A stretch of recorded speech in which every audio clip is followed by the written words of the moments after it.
Recordame el primer emergente. Sí, la diferencia de encuadre entre las terapias, las otras terapias y el psicoanálisis. Bueno, por lo general la gente usa la palabra terapia para cualquiera de ambas posibilidades. Nosotros discriminamos análisis de terapia y, digamos, terapia para nosotros es más bien lo que hace un psicólogo clínico, porque hay muchísimos tipos de terapias. Si vamos a la psicología, hay muchísimas ramas. Está la terapia sistémica, la transaccional, la gestáltica, hay millones de derivados de lo que se llama las terapias cognitivo-conductuales, que son las que se enseñan en la facultad. En cambio, el psicoanálisis, según Freud, es terapéutico por añadidura, y como dijo el propio Freud, es una conversación entre dos personas. Cuando hablamos de psicólogo clínico universitario, estamos hablando de alguien que fue formado en una enseñanza, no en una transmisión. ¿Ustedes saben la diferencia entre enseñanza y transmisión? Sí, ¿no? La transmisión se realiza en el consultorio a través de lo que podríamos llamar lo que el analista dice a través de sus intervenciones, y la enseñanza es algo formal, y si hacemos un paralelo con el lenguaje, la madre transmite el lenguaje y la escuela enseña el lenguaje. El encuadre, si vamos a los orígenes, no podemos disociar a Freud del diván. Diván es un mueble, ¿verdad? Es lo que los franceses llamarían una chelón. Y la palabra diván proviene de una palabra en árabe, que es la palabra dewan, con W. Dewan es un tipo de poesía que los árabes dicen en un diván. Entonces, lo que hizo Freud fue asociarlo al psicoanálisis por muchas razones. El hecho de estar acostado en algo que evoca una cama no es menor, porque en la cama pasan tres cosas. Primero se duerme y se sueña. Ustedes saben que los sueños para nosotros son importantes, ¿no? Dice Freud, la vía regia, o sea, el camino real para el acceso al inconsciente. Segundo está la sexualidad. Y tercero está la muerte. Y las tres cosas están ligadas. El psicoanálisis se ocupa efectivamente de la sexualidad y de la muerte. Por otra parte, en el diván, el sujeto no ve al analista. Entonces, si vamos a la mirada de Lacan sobre esta cuestión, Lacan discriminó, por lo menos para esto, dos registros de los tres que existen, que es el registro imaginario y el registro simbólico. Entonces dice, el hecho de estar en un diván promueve el registro simbólico versus el registro imaginario. Hay un seminario de Lacan que se llama Seminario de la Carta Robada, que es un cuento de Allan Poe. La Carta Robada es un cuento muy interesante en donde hay una trama entre un rey, una reina y un ministro. Hay un ministro que extorsiona a la reina con una carta supuestamente comprometedora, y hay un detective que está asociado a la reina que resuelve esconder la carta de una manera insólita, o sea, ponerla a la vista.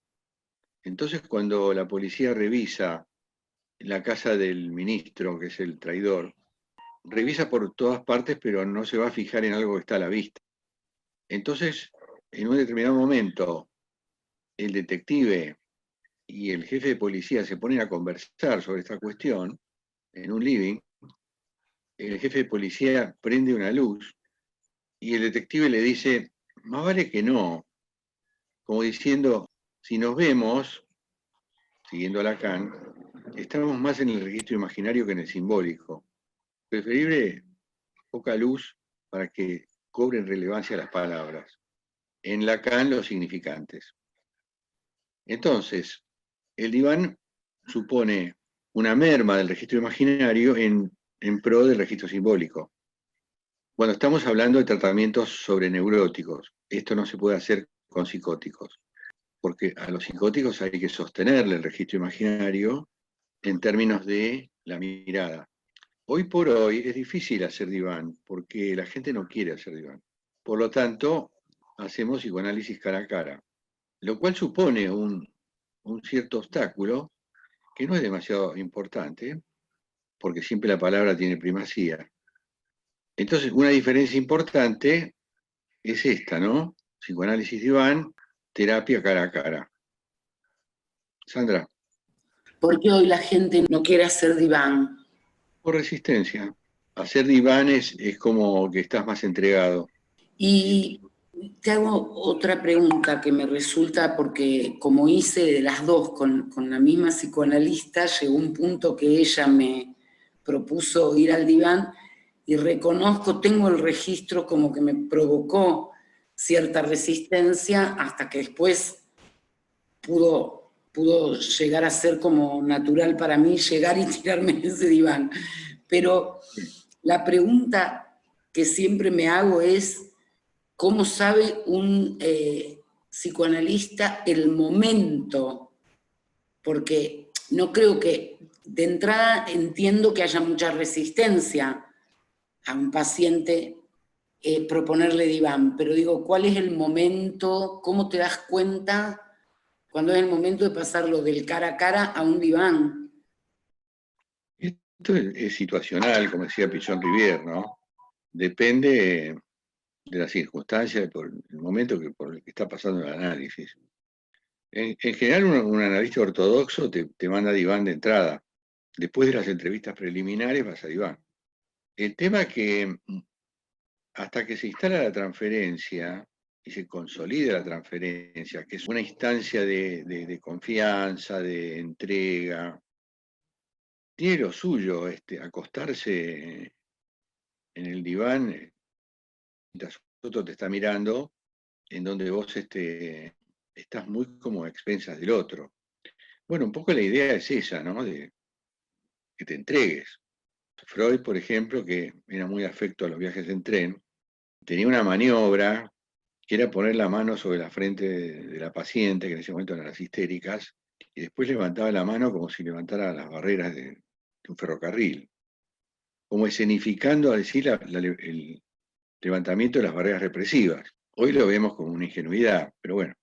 Pero lo más importante de los encuadres es la posición del analista. En principio, ponemos de la posición histérica.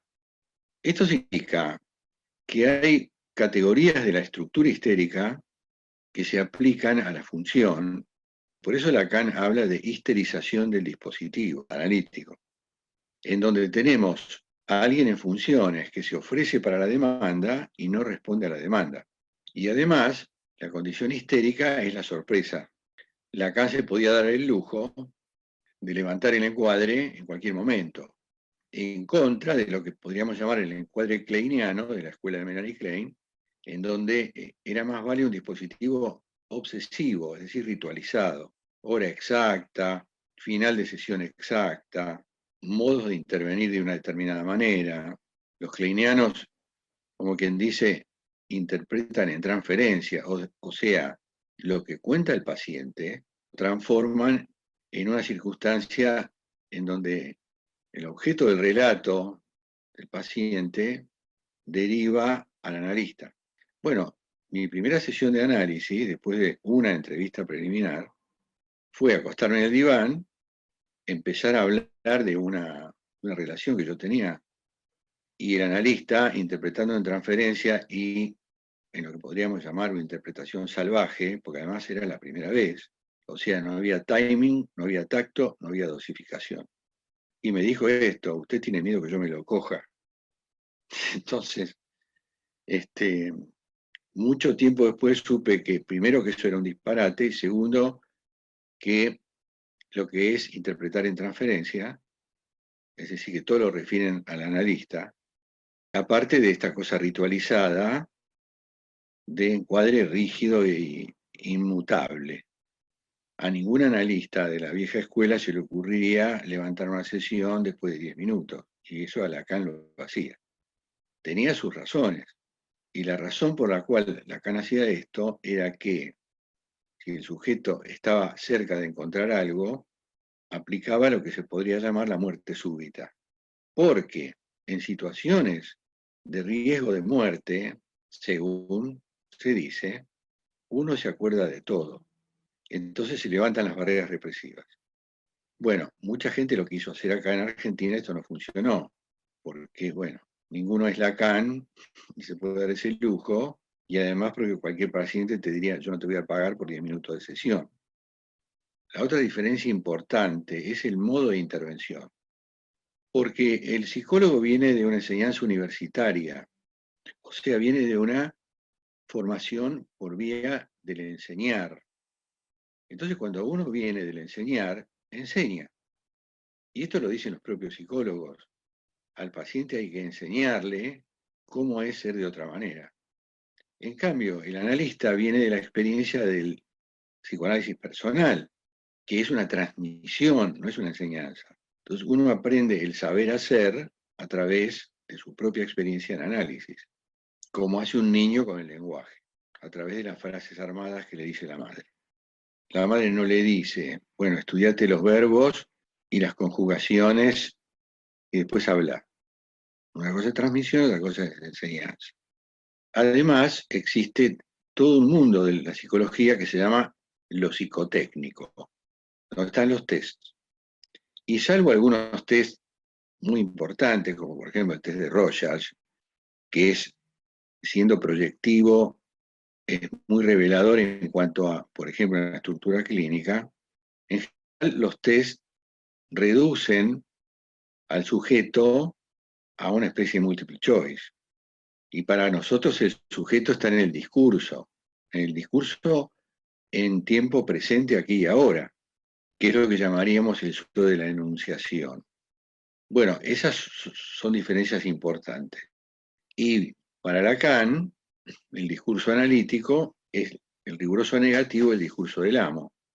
Entonces, cuando Lacan critica a los psicólogos, está diciendo, apelan al discurso del amo.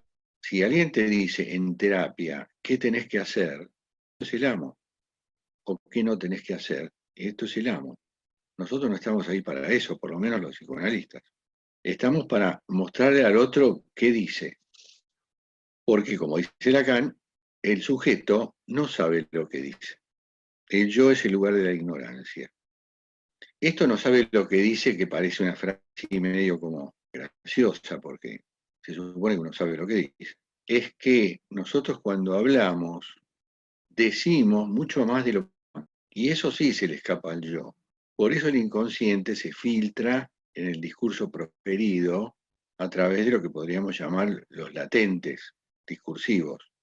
En el librito que yo les recomendé, Una temporada con Lacan, que es el testimonio de 10 años de análisis, hay una página en donde el autor escribe una frase en francés que tiene como 10 o 12 significantes. Y después hay como 7, 8 variantes de la misma frase, con cambios sutiles de puntuación o de pronunciación, en donde todas las frases quieren decir cosas diferentes. Si ustedes rastrean ese texto, van a ver que es bastante sorprendente, porque el tema es que hay muchísimas posibilidades de combinatoria en una frase que uno dice. De hecho, la iniciación psicoanalítica, tomando al pie de la letra lo que dice el sujeto, configura lo que llamamos una alteración de la combinatoria.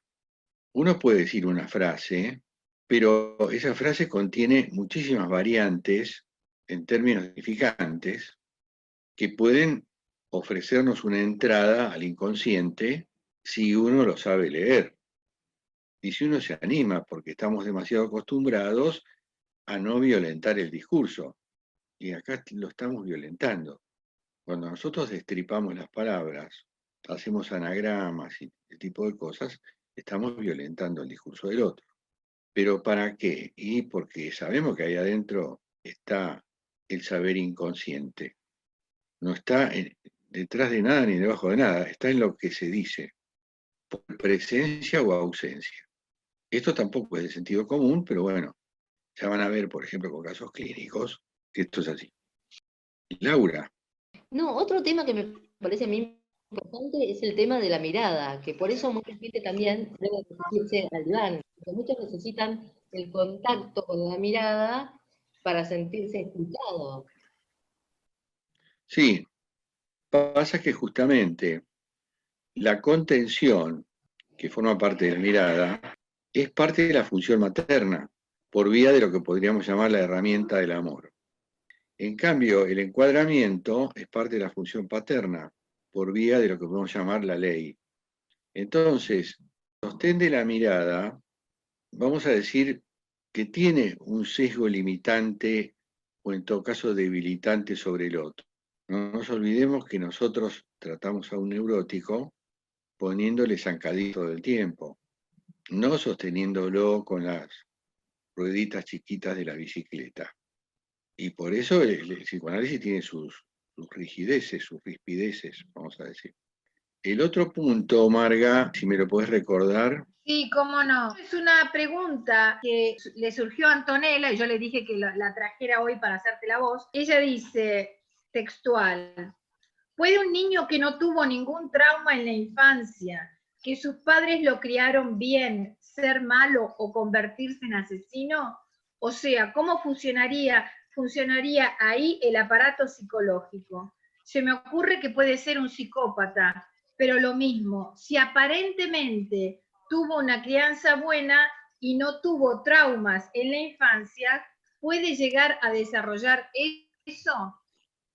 Bueno, les sugiero que repasen un texto que se llama Las series complementarias. Las series complementarias son series de factores que tomó Freud para dar cuenta de una conducta. Entonces, él planteó, hay un factor que se llama constitucional, meramente físico. Esto significa genes, cromosomas, vida intrauterina, nacimiento. O sea, congénito, genético. Genético es genes, información genética, dentro de los 46 cromosomas que tiene la cigota. Después están los avatares de la vida intrauterina, que son diferentes para cada mujer. Y después está lo que Otto Rank llamó el trauma del nacimiento, que es la violencia del nacer, primera castración, primera separación, pérdida de la vida intrauterina, contacto con el caos del mundo externo, etc. Ahí empiezan las experiencias infantiles, que duran hasta los 5 o 6 años. Si yo asocio el factor constitucional con las experiencias infantiles, tengo el factor disposicional. O sea, cómo estoy armado para enfrentar la vida. Y después a futuro está el tercer factor que se llama factor desencadenante, que ligado al factor disposicional produce la conducta. Ahí tenemos la tercera ley dialéctica, tesis, antítesis, síntesis. Factor disposicional es, aparte de lo físico, cómo me criaron.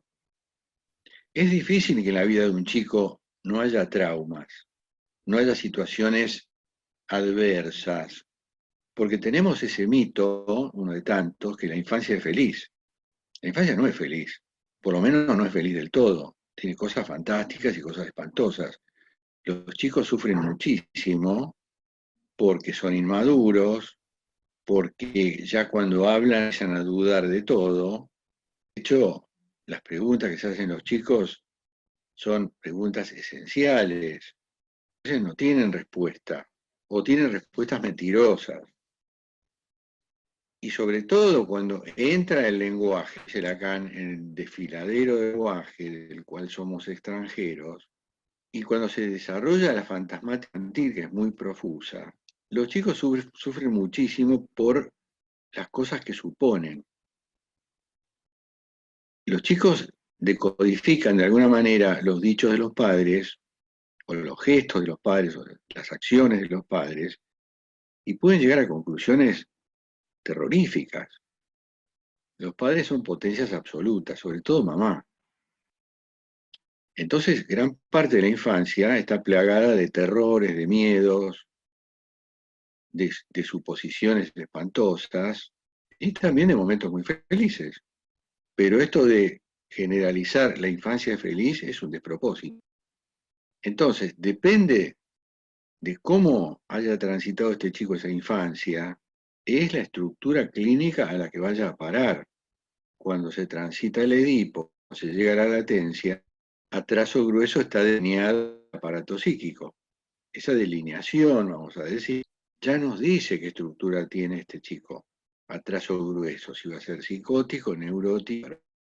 Ahora, pudiera ser que entre ese momento y la adolescencia hubiera otros factores que incidieran en este psiquismo en formación, porque ya les dije, a trazo grueso, después viene el fino. Entonces puede haber experiencias que disparen para un lado o para el otro, porque, por ejemplo, la sexualidad. La sexualidad no se elige, uno se anoticia qué sexualidad tiene en la pubertad aproximadamente. Es una sexualidad todavía dubitativa. No nos olvidemos que originariamente somos todos bisexuales. Ahora, el modo en que reprimamos un aspecto de la sexualidad y no otro, dependerá también de ajustes que se producen entre la entrada en la latencia y la adolescencia. Entonces, bien pudiera ser que un chico descubra otras inclinaciones a través de experiencias efectivamente vividas. Entonces tenemos que distinguir dos categorías, el genotipo y el fenotipo. El genotipo es lo que viene dado obligatoriamente genética. El fenotipo es la constitución de lo adquirido. Para Freud, nosotros nacimos tabula rasa y después adquirimos todo lo demás. Pero el hincapié que hace Freud en las experiencias infantiles es muy enfático. De hecho, nosotros todos los días, cuando soñamos, hacemos regresiones. Una de las condiciones del sueño es la regresión. Eso por un lado. Y por otro lado, siguiendo a Lacan, en cuanto a que rige la sincronía, nosotros aquí y ahora somos todos los que fuimos, desde el recién nacido hasta ahora. Eso también lo plantea la dialéctica en el par génesis-estructura. En mi estructura actual está toda la génesis. De manera que en una crianza razonablemente tranquila, es difícil que nosotros encontremos de pronto un psicópata. Ahora, no es imposible, pero la preeminencia de la crianza es fundamental.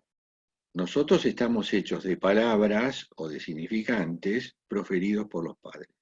Ahora, hay otros personajes también, en un grupo primario, hay otros personajes, familiares o no, que también hacen lo suyo.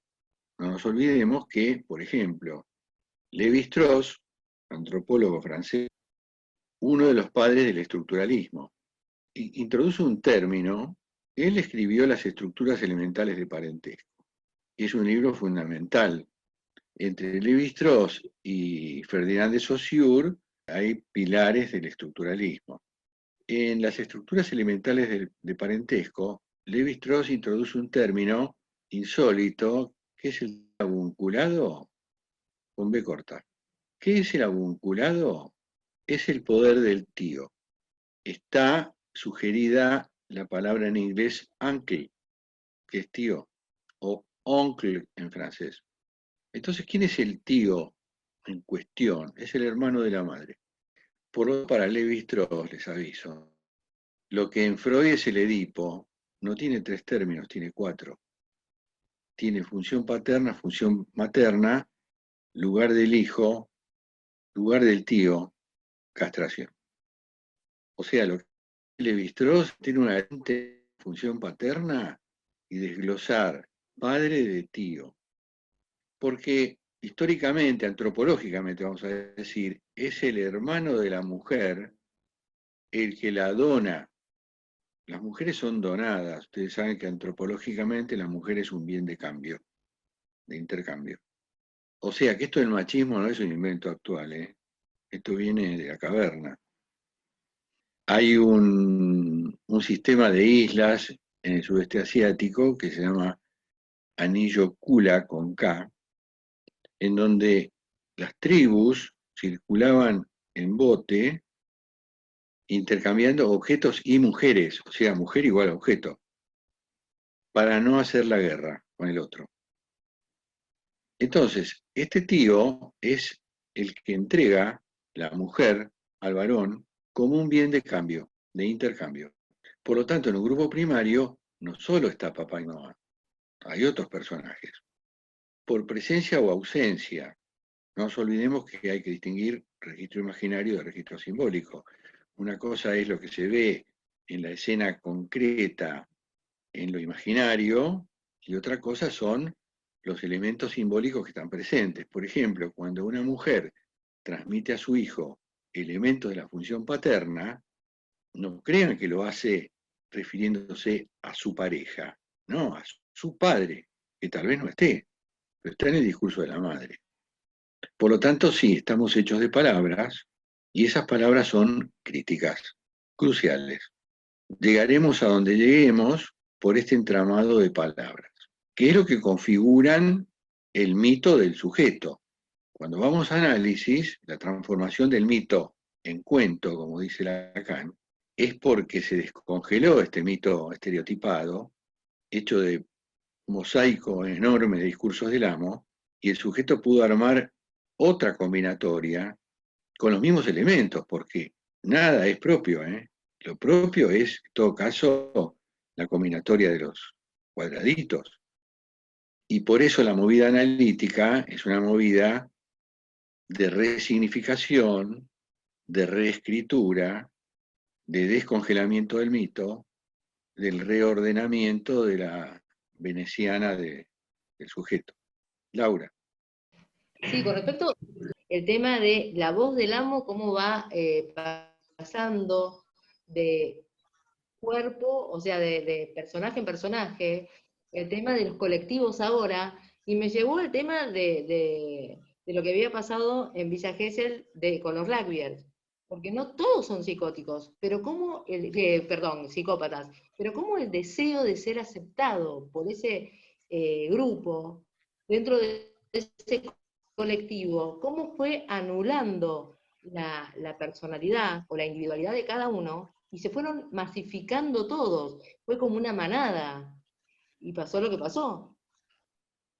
Claro, pero a ver, vos, Laura, vamos a suponer que perteneces a una barra de mujeres que todas las noches salen de joda. En esa joda, en principio, hay un elemento extraño, un cuerpo extraño, que es la sustancia, por lo menos el alcohol. Entonces hay dos elementos que liman la barrera represiva. Una es la sustancia y otro es el efecto manada. Esto está estudiado en cuanto a la relación líder-masa. La masa, en cuanto se identifica con un líder, le quita el ideal del yo, rige el narcisismo de las pequeñas diferencias, y uno se figura en masa donde el otro es mi par, y hay una orden del líder, masa se comporta como un infante pulsional, y todos tenemos guardada la perversión infantil que se llama crueldad. Todos la tenemos. Por eso siempre les digo, nosotros en el inconsciente tenemos un criminal. Depende de las circunstancias, la barrera represiva se torna permeable. Entonces vos podrías contribuir con una patada más a la cabeza de este chico. No porque seas una criminal, sino porque estás identificada con el deber ser del líder. Y además, porque hay que chapear frente al líder. O sea, los precios que nosotros pagamos por un lugar en la cabeza del otro, del gran otro, es fenomenal. Sandra. Me quería preguntar con respecto a lo que decías de Levi Strauss, que le daba esa importancia al hermano de la mujer, y con esa explicación que nos dabas, ¿qué pasa las mujeres que no tienen hermanos varones? ¿Qué pasa? Es que el hermano de carne y hueso Ah, es anecdótico. Vos tenés que pensar en términos estructurales, como si dijéramos, bueno, una madre sola que cría un chico y nunca ve un padre.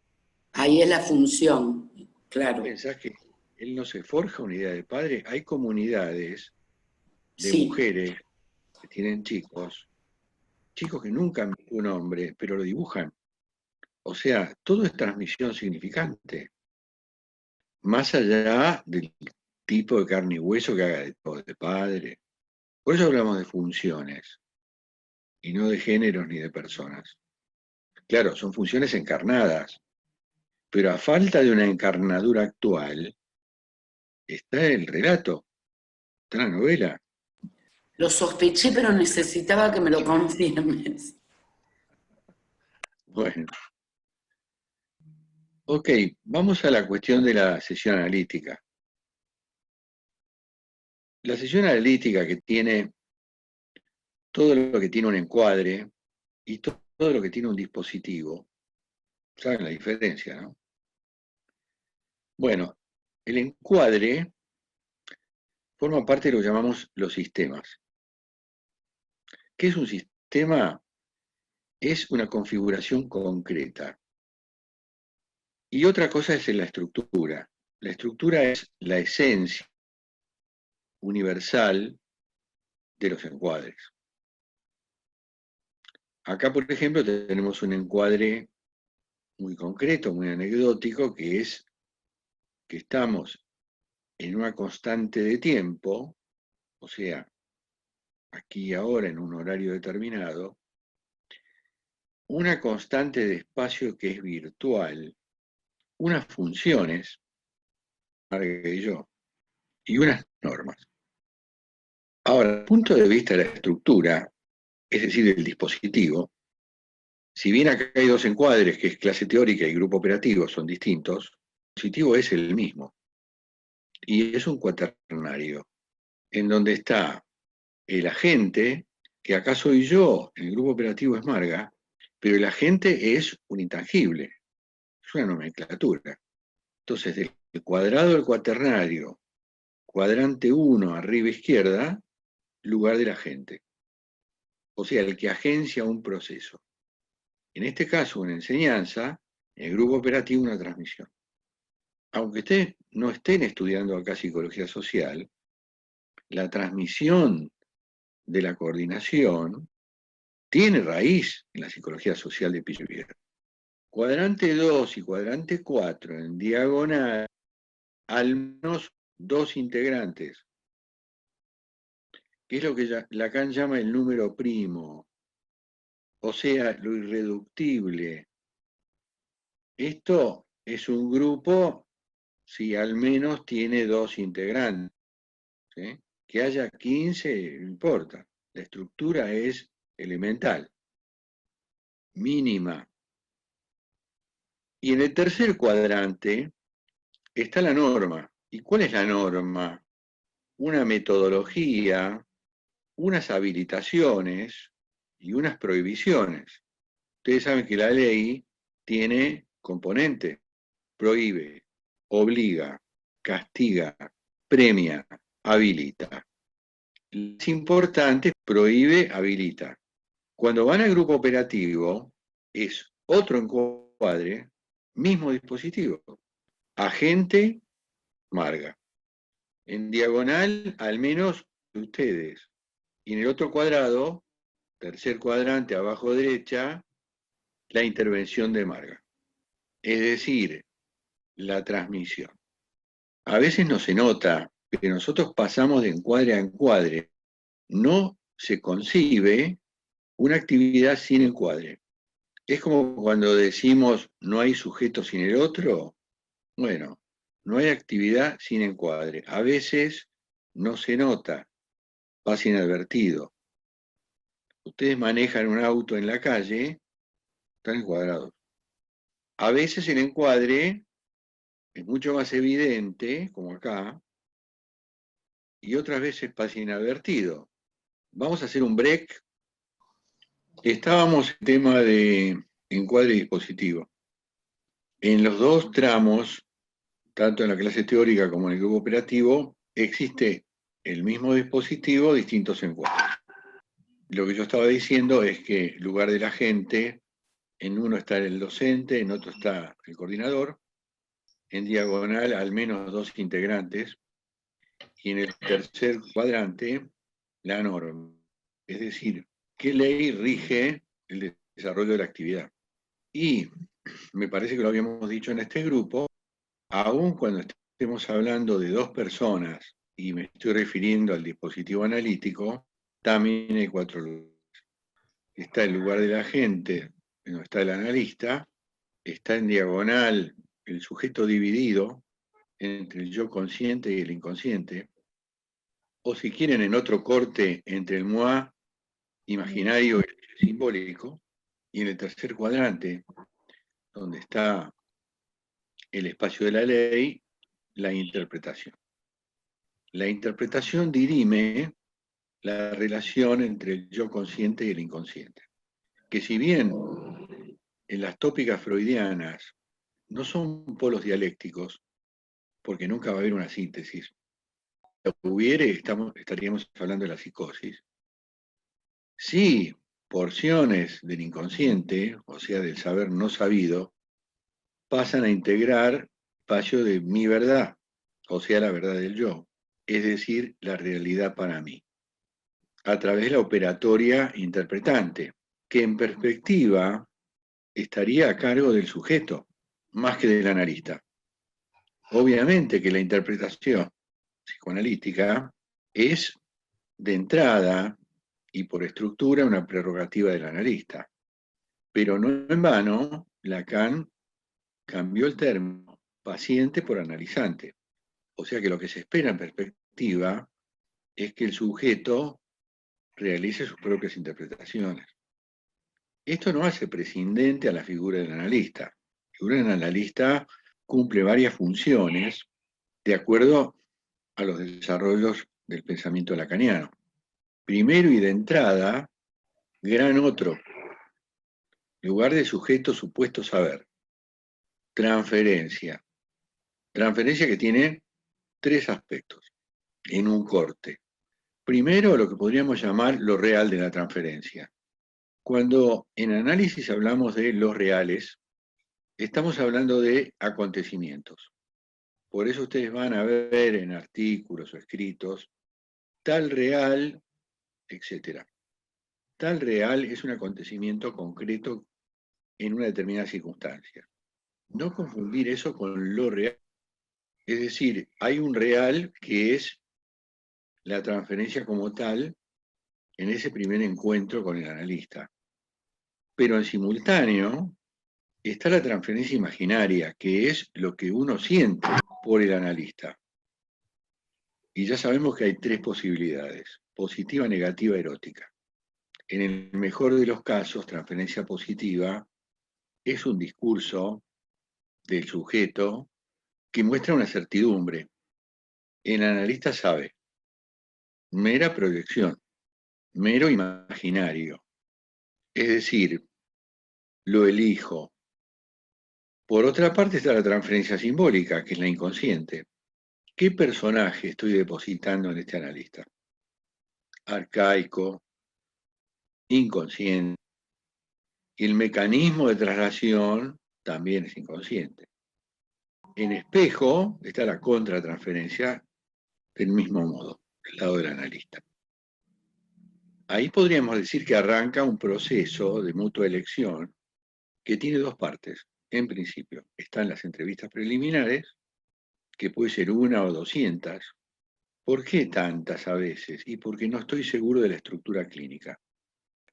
Una de las cosas más fáciles de confundir es un obsesivo grave con un psicótico. Nunca voy a estar plenamente seguro porque no hay garantías. Acuérdense de aquella frase fuerte de Freud: el diagnóstico viene después del tratamiento. Pero yo tengo que tener una idea para descartar 2 cuestiones: psicosis y psicopatía. En principio, porque al psicótico lo voy a tratar de una manera diferente que al neurótico, y porque al psicópata no lo voy a atender. Entonces, con una presunción, ciencia conjetural, podría arrancar un análisis. Y ahí nos encontramos con 2 posibilidades. El sujeto tiene antecedentes en análisis, sabe lo que es un análisis, o estudió psicoanálisis, o aquel que es un lego completo, que seguramente va a resistir mucho las intervenciones o que le van a parecer disparatadas. Entonces hay un proceso de adecuación en este caso para que el otro empiece a aceptar esta cosa rara que es el discurso analítico, un invento freudiano, o sea que no estuvo siempre ahí. Lo que siempre estuvo ahí son los otros dos discursos, lo que Lacan llama discurso del amo y discurso universitario. El analítico es un discurso completamente diferente. En los matemas de Lacan, la inversa rigurosa del discurso del amo. Entonces, para estos casos, para los legos absolutos, no tenemos más remedio que interpretar. Y después, en un tiempo X, vamos a transformarnos de interpretantes en parteros de la interpretación. Entonces, arrancando con este gran otro A mayúscula sin barrar, aparece lo que sería el A minúscula en términos del objeto A. ¿Qué es el objeto A? Es el objeto imposible del deseo del sujeto. Posible porque nosotros nunca nos vamos a encontrar con el objeto de deseo. Fíjense lo que dice Lacan en cuanto al amor. Más allá de la frase conocida, amar es dar lo que no se tiene a alguien que no es. Hay otra que dice, deseo en vos algo que está más allá de vos. Es decir, encuentro imposible. Que luego hará decir a Lacan, no hay relación sexual. Que no quiere decir no hay relaciones sexuales, pues ya sabemos que las hay. En este caso, relación significa proporción. No hay proporción entre uno y otro partener de la relación. Hernando. Mario, ¿cómo le va? Buen día. Ya que está ahí mencionando temas de Lacan, hay otras frases de Lacan. En la sexualidad no se sabe con qué pie bailar. Sí, es una manera, en términos de perífrasis, y medio como chistosa, de decir algo. Porque vamos a la anécdota, si quieren, a la literalidad de la metáfora. Ustedes han visto dos personas que bailan el tango, ¿no? Si bailan muy bien, bueno, es un espectáculo. Pero si uno baila de acuerdo a una escuela y otro de otra, o si uno tiene experiencia y el otro no, bueno, se van a pisar toda la noche. O sea que la frase significa que en el encuentro entre dos, y estamos hablando de la sexualidad, estamos lejos de saber cómo bailar. Porque en el inconsciente, ustedes saben que hay un montón de cosas que faltan. No existe el no, la muerte propia, la historia, el tiempo, la mujer. Eso no significa que no existan las mujeres. No existe la mujer como prototipo. Lo que sí existe es la noción de falo, pero no hay un equivalente femenino del falo. Por eso el complejo de Edipo es para los dos, y Freud rechazó rápido Electra, que es el que propuso Jung, que es como el complejo de Edipo, pero al revés. No, los dos son Edipo. La mujer tiene un paso más. Y además con otros cambios. La mujer no tiene angustia de castración, el varón sí. La mujer tiene complejo de castración, el varón no. El primer objeto de amor es mamá para los dos. El varón se retira del Edipo rápido por amenaza de castración. La mujer entra rápido al Edipo por decepción. Entonces, en el transcurso de un análisis, se produce algo, y ahí tenemos un neologismo de Lacan, que es el efecto sujeto. Y en este caso, si bien él no inventó una palabra nueva, pero sí le agregó una significación distinta a la que todos conocemos. Sujeto para Lacan no es una persona, es un efecto, es un cualitativo de la subjetividad. Y también deriva de un matema. Ese matema es S1-S2.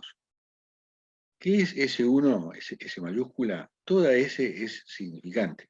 Ese uno es el significante del discurso del amo. ¿Y por qué un significante? Y porque yo no necesito traer una frase completa del discurso del amo para matematizar esa noción. Yo necesito el número primo, o sea, la menor unidad. Un significante que exprese el discurso del amo, ese uno. Y ese 2 es el significante del saber. Cuando se articulan ese 1 a ese 2, aparece el efecto sujeto, que es una S barrada, que también S quiere decir significante, y la tachadura significa falta un significante. ¿Esto qué quiere decir? Sujeto castrado. Que en la anécdota podrá graficarse con millones de frases, pero en el número primo del matema es al menos falta un significante, está tachado, y eso es un sujeto castrado. Entonces, cuando hablamos del efecto sujeto, estamos diciendo que cuando se articulan dos bloques discursivos en análisis, articular quiere decir un entrelazamiento de tesis y antítesis, surge una síntesis que es el efecto sujeto, para los dos. O sea, hay un salto cualitativo subjetivo para el analizante y para el analista. Y también ahí hay un efecto sorpresa. Cuando uno analiza a un sujeto, más allá de su propio análisis y de su propia supervisión, les cuento, también se analiza a uno mismo.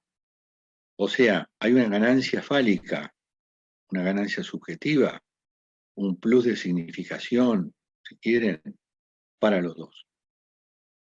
Pero por supuesto, el sujeto en la dirección de la cura es el analizante, el analista es el analista. Y dirección de la cura quiere decir dos cosas. Que el analista está al mando de un movimiento que tiene una dirección concreta. Está comandando una cura y no a un sujeto. Esto es importante distinguir. Si no, estaríamos otra vez en el amo. Y segundo, que la cura es un punto utópico y ucrónico. Ya lo dijo Freud, hay tres imposibles. Curar, educar, gobernar. Esto no quiere decir que no intentemos estas tres cosas, pero rige el no todo. Porque un gobierno que sí gobierna del todo es el que logra que todo el mundo se apegue 100% a la ley. Un docente que logra educar del todo es convertir a un alumno en un autómata. Y un analista que pretenda curar significa que el sujeto habrá pasado de la neurosis a una estructura inexistente que se llama normalidad. Nosotros no somos normales por estructura. Nadie nos puede curar de una neurosis. Es un sinsentido. Sí de los síntomas, angustias, inhibiciones. Criterio clínico para nosotros, el sufrimiento del otro. Ahora pasamos del gran otro, a mayúscula, al objeto A minúscula. Entonces Lacan introduce la noción de agalma. ¿Qué es un agalma? Esto ya estaba en griegos. Agalma es algo que encierra una especie de tesoro. Y ese tesoro es el objeto A.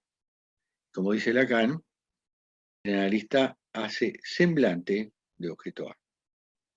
O sea que vía transferencia y después sostenida por las intervenciones, el analizante tiene la sospecha y les diría la certidumbre de que se va a juntar con el objeto A y ese objeto va a emanar de la figura del analista.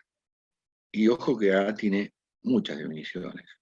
Lo que queda por decir, causa de deseo, y en este caso también atractor de transferencia. Con el tiempo, esta A mayúscula sin barrar será barrada. O sea que parte del proceso analítico es la noción del analista castrado. Y esto lo tiene que tener en cuenta todo analista. Ofrecerse como castrado. Es decir, la ley también para él. Como diría un padre, no gozarás de tu madre como yo no gocé de la mía. Y el fin de análisis, que lo plantea el analizante, nosotros nos damos el alta, es la transformación del analista en un sujeto cualquiera, un par, que también es la transformación de un sujeto analizante en analista, que también hay que decirlo, esto no implica profesionalización, también hay que estudiar y mucho.